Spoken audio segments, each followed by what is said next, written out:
மனிதனுடைய மகன், நல்ல குடும்பம், நல்ல பக்குவமான ஆட்கள், ஆனாலும் புள்ளேல் தவறான வழிக்கு போறாங்கன்றா அதுக்கு ஒரு முக்கியமான ஒரு காரணம் இருக்குது. அதுதான் தவறான சகவாசம் என்பதை நானும் நீங்கள் மறந்திருக்கிறோம். தவறான சகவாசம் இருக்குது, பேட் கம்பேனியன்ஷிப். இதன் மூலமாக சாலிஹான புள்ளேலும் கெட்ட வழிக்கு பேசிடுவாங்க.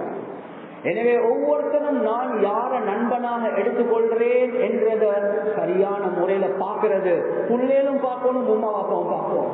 ஏன் மகண்ட நண்பர்கள் யாரு? ஏன் ஹதீஸ் சொல்லுது, அல் மர்உ அலா தீனி ஹலீலிஹி, ஒரு மனிதன் அவருடைய நண்பனுடைய மார்க்கத்துல தான் இருப்பார். உங்களுக்கு என்னைய தெரிஞ்சுக்கொள்ளணுமா? என்னைய பார்க்க வேணும், எந்த கூட்டாளிமார்கள் யார் என்று பாருங்க, அதை வச்சு இவர் யார் என்றது உங்களுக்கு மதிக்கலாம்.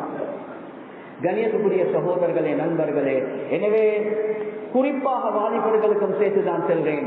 உங்களோட நண்பர்கள் யாரு என்றத சரியான அமைப்புல தேர்ந்தெடுங்க. எப்ப தவறான நண்பர்களுடைய சகவாசத்தில் இருப்போமோ, எவ்வளவு நல்ல குடும்பத்தில் இருந்தாலும், எவ்வளவு நல்ல சூழல்ல வளர்ந்தாலும், அந்த கெட்ட நண்பர்கள் எங்களை அப்படியே தவறான வழிக்கு எடுத்து கொண்டு போவாங்க. உக்பா இப்னு அபீ முஈத், கணியத்துக்குரிய சகோதரர்களே, நண்பர்களே, ஒரு காஃபிர். அந்த உக்பா இப்னு அபீ முஈத் ஒரு காஃபிர். அவருடைய ஒரு பழக்கம் ஒன்று இருந்துச்சு, பிரயாணம் போயிட்டு வந்த பிறகு விருந்து போடுவார். அந்த அமைப்புல விருந்த போட்டு ரசூலுல்லாஹி ஸல்லல்லாஹு அலைஹி வஸல்லம் அவர்களையும் அழைக்கிறாங்க சாப்பிடுறது. ரசூலுல்லாஹ் வந்தாங்க, சொன்னாங்க நான் சாப்பிட மாட்டேன். ஏன்? நீங்க கலிமா சொன்னாதான் நான் சாப்பிடுவேன் என்பதாக சொன்னார்.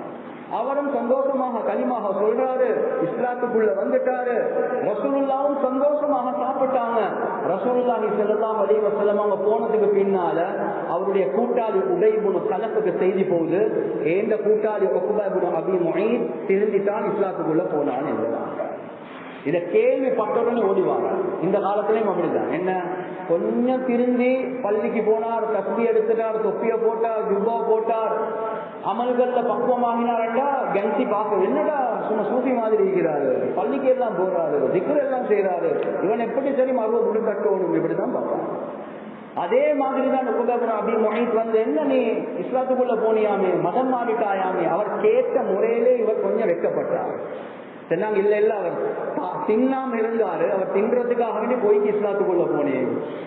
அந்த நேரத்துல சொன்னாங்க, இந்த பரப்பெல்லாம் எனக்கிட்ட வேவாது, நீ எந்த கூட்டாளி என்றா நீ அந்த முஹம்மத் ஸல்லல்லாஹு அலைஹி வஸல்லம் அவருடைய முகத்துல போயிட்டு துப்பு, நஊது பில்லாஹ், அப்பதான் நீ எந்த உண்மையான கூட்டாளி என்பதாக. இந்த காலத்திலும் அப்படிதான். உம்மோட ஜுவல்லரிய தூக்கிட்டு வா, வாப்பட கார்ட குறப்படுத்திக் கொண்டு வா, பொக்கெட்ல கைய போடு, என்னடா நீயும் பொம்பளை மாதிரி இருக்கிறாய், இப்படிதான் நடக்குது. அந்த கூட்டாளிமார்கள் ஜோஸ்டாங்கின உடனே அந்த வேகத்துல போயிட்டு பாவத்தை செய்வாங்க. எனவே பியர் பிரஷர் என்று சொல்லுவாங்க இங்கிலீஷ்ல. பியர் பிரஷர், நண்பர்களுடைய பிரஷர் இருக்குது உலகத்துல ஆக பயங்கரமான பிரஷர். வேண்டிய பாவத்தை செய்வாங்க. எனவே இந்த உக்பா இப்னு அபீ முஈத் முசீபத் பிடிச்சவன் என்ன செஞ்சிட்டான்? நண்பர்களுடைய பேச்சை கேட்டு முஹம்மது ஸல்லல்லாஹு அலைஹி வஸல்லம் அவருடைய முகத்துல வந்து அப்படியே துப்புறான். நஊது பில்லாஹ். அந்த நேரத்துல தான் குர்ஆனுடைய ஆயத்தை அல்லாஹ் இறக்குறான்.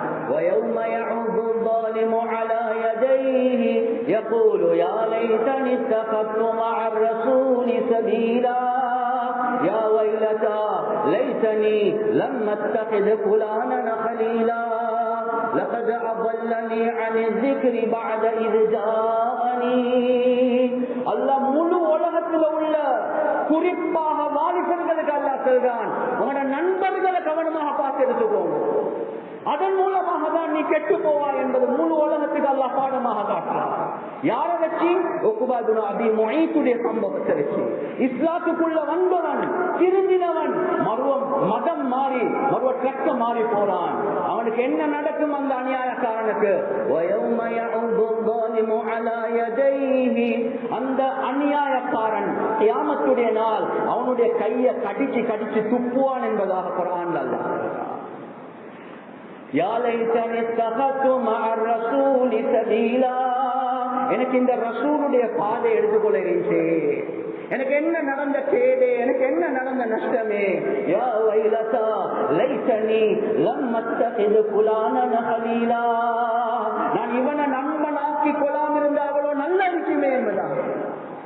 இந்த காலத்திலும் அது நடக்குதா இல்லையா? இவனை நண்பனாக்கி கொண்ட சுட்டி எனக்கு எவ்வளவு நல்ல விஷயங்கள் சொல்லப்பட்டுச்சு. வாப்பா சொன்னார், உம்மா சொன்னாங்க, கல்யாணம் வந்து சொன்னாங்க. ஆனா இந்த கூட்டாளிய கேட்டு நான் என்ன நஷ்டத்துல விழுந்தேன். கியாமத்துடைய நாள்ல நடக்கக்கூடிய நஷ்டத்தை அல்லாஹ் குர்ஆன்ல சொல்லி காட்டுறான். அது சுட்டிதான் குர்ஆனுடைய ஒரு விசேஷமான ஆயத் நண்பர்களை பற்றி. ஹலீல் என்று சொன்னா நண்பன், ஹலீலுல்லா எல்லாத்துக்கும் தெரியும். அஹில்லா என்று சொன்னா அதோடைய பன்மை, ஃப்ரெண்ட்ஸ். கண்ணியத்துக்குரிய சகோதரர்களே, குர்ஆன் அல்லாஹ் சொல்றான், அல் அகில்லாஉ யௌமஇதின் பஅதுஹும் லிபஅதின் அதுவ் இல்லல் முத்தகீன். கியாமத்துடைய நாள் நண்பர்கள் ஒவ்வொரு நண்பருக்கும் அடுத்த நண்பர் ஒரு விரோதியாக அதுவாக மாறுவான் என்பதாக குர்ஆன் சொல்றான்.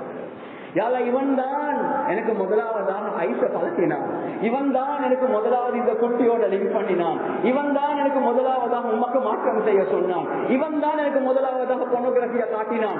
ஒவ்வொரு நண்பனும் அடுத்த நண்பனுக்கு விரோதியாக மாறுவான். கியாமத்துடைய நாள் இல்லல் முத்தகீன்.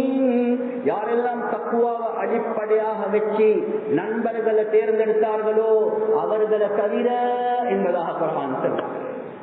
எனவே நண்பர்கள் எப்படி தேர்ந்தெடுக்கிறது? குர்ஆன் ஹதீஸ்ல ரசூலுல்லாஹ் கிட்ட வந்து சஹாபாக்கள் கேட்கிறாங்க, அய்யுல் ஜுலஸா கைர், ரசூலுல்லாஹ் யாரோட நாங்க உட்கார்ந்து நண்பர்களாக இருக்கணும் யா ரசூலல்லாஹ்? மன் ஸக்கரகுமுல்லாஹு ருயதுஹு, யார பார்த்தா உங்களுக்கு அல்லாஹ்வுடைய சிந்தனை வருவதோ, வஸாத ஃபீ இல்மிக்கும் மன்திகுஹு, யாரோட பேசக்கூடிய நேரத்தில் உங்களுக்கு இல்மு கூடுமோ, வஸக்கரகுமுல் ஆகிரத அமலுஹு, யாருடைய செயல்களை பார்க்கல மௌத்துக்கு பின்னால ஆகிரா ஞாபகம் வருவதோ அவர்களை நண்பனாக்கிக்கோங்க, அவர்களுடைய கம்பானியன்ஷிப்பை எடுங்க, சகவாசத்தை எடுங்க என்பதாக ஹதீஸ் சொல்லுது. உள்ளத்துல கையை வச்சு செல்லுங்க, என் நண்பனை பார்க்கிற நேரத்தில் அல்லாஹ்வுடைய ஞாபகம் வருவதா? என் நண்பனோட பேசினா எனக்கு தீனுடைய இல்மு கூடுதா? என் நண்பனுடைய செயல்களை பார்த்தா மௌத்துக்கு பின்னால ஆகிராவுடைய சிந்தனை வருவதா? இருக்கிறது இன்னும் மண்ணா போகுதா? அந்த நண்பன் எங்களை சொர்க்கத்துக்கு கொண்டு போக மாட்டான். கண்ணியத்துக்குரிய சகோதரர்களே, நண்பர்கள், இதுதான் உலகத்துல இப்ப ஆக பெரிய முசீபத்துக்கு காரணமாக